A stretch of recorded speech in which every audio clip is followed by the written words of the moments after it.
Good afternoon. My name is Kemble Elliott and I'm Director of Critical and Creative Thinking at Redhill School. And it's my great pleasure this afternoon to be exploring some of the concepts that are hidden in this fantastic title, The Beauty of the Unknown. And to do this, we're going to be using some critical thinking tools, and we're going to explore shades of meaning that hide in words. So please will you click on the bit.ly link that you've been given, and you'll notice that we're going to be working between the slides that I show you and the collaborative Google document that I hope that you're going to get something out of.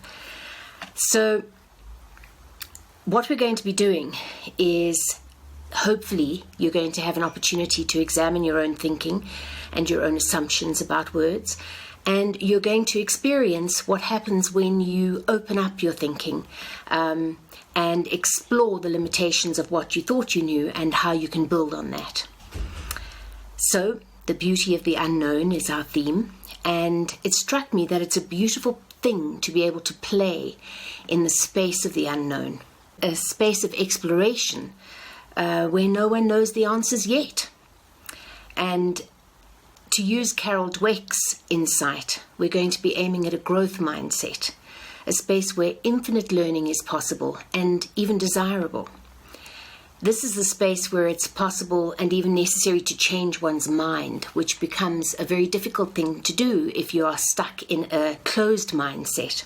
That's the space of bias and bigotry, and obviously we're trying to move away from that. So when we play in the space of yet and it depends, with open-mindedness, and we do it often enough, it does not take us long to realize that Albert Einstein understood growth mindset. Einstein understood the idea that there's always more to know, and that the more you know, the less you realize you know. So we're going to explore these big ideas of beauty and the unknown. And we're going to try and build a better conceptual understanding for ourselves. So I challenge you to pick a word that you think you can give a definition for most easily out of beauty or the unknown, and click on slide 2 or 3 of the document that you've been given, and choose a box on that slide and write your definition in that box, and then move it around on the slide to where you want to see it. And then I want you to take a moment to read others' responses.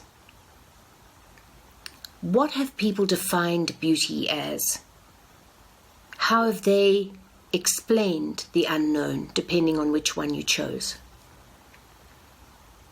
And I want us to critically evaluate our responses, especially our own, but those of others as well.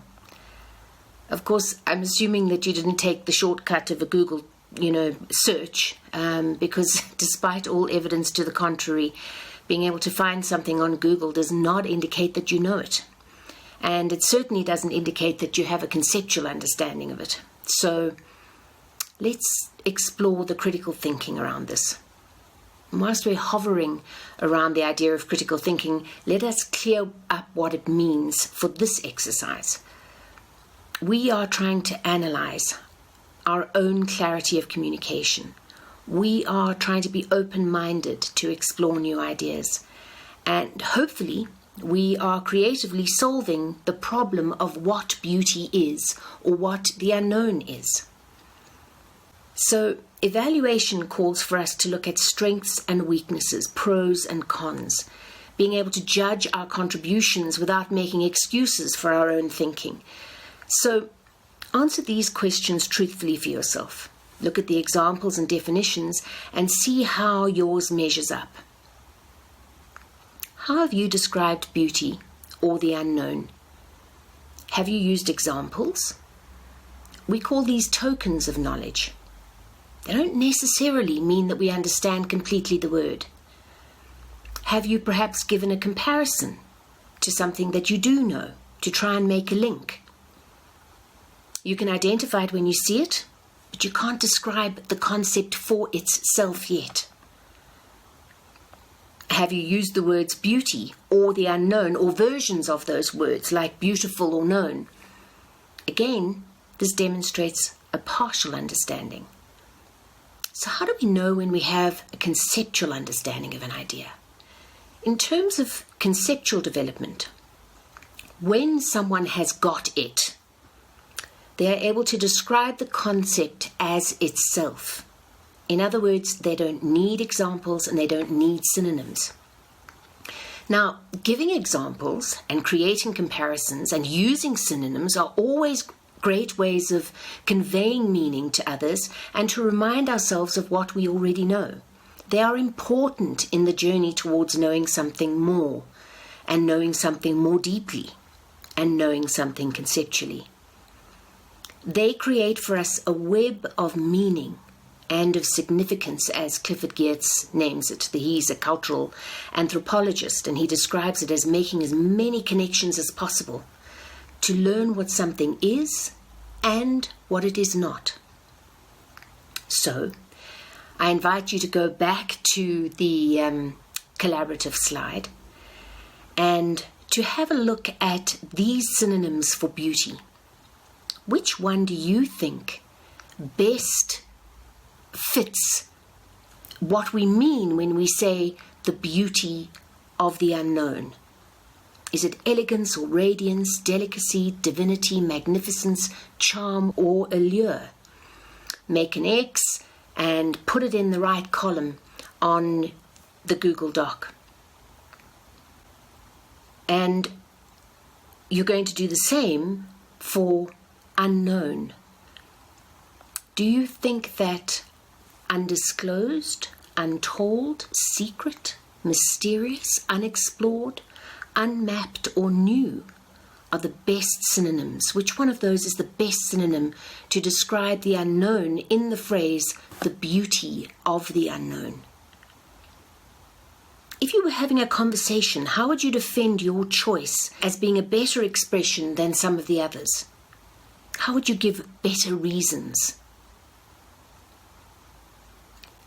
And using these two examples, I challenge you to become aware of when you are displaying a deep and conceptual knowledge of something and when you actually only have a partial understanding, and what you could do to build a better understanding.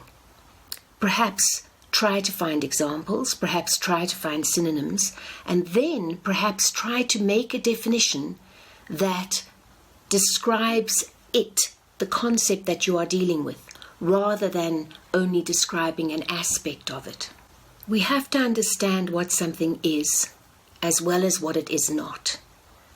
And the more nuanced our understanding becomes about the big ideas, and the more reflexive we become as thinkers, the more likely we are to listen and observe, think and reflect, and be prepared to change our minds. Imagine if we approached all the big and scary ideas that seem to be dogging the world at the moment. Things like race, gender, freedom, equality. If we spent time trying to generate deeper understandings, and if we put ourselves in a position of being able to change our minds, seeking rather to gain wisdom than to win an argument, maybe we can work towards more shared understandings. So my challenge to you today is to consciously build webs of meaning, consciously make connections, work out what classifies something as it and what does not fit. Work out what something is and what it is not. And do this habitually over and over again at every learning opportunity. And hopefully we'll move to a space where you will discover the joy and the beauty of playing in the space of the unknown. So I invite you for one last time to go back to your Google Slides and take a moment to complete the reflection sentence. I used to think, but now I know.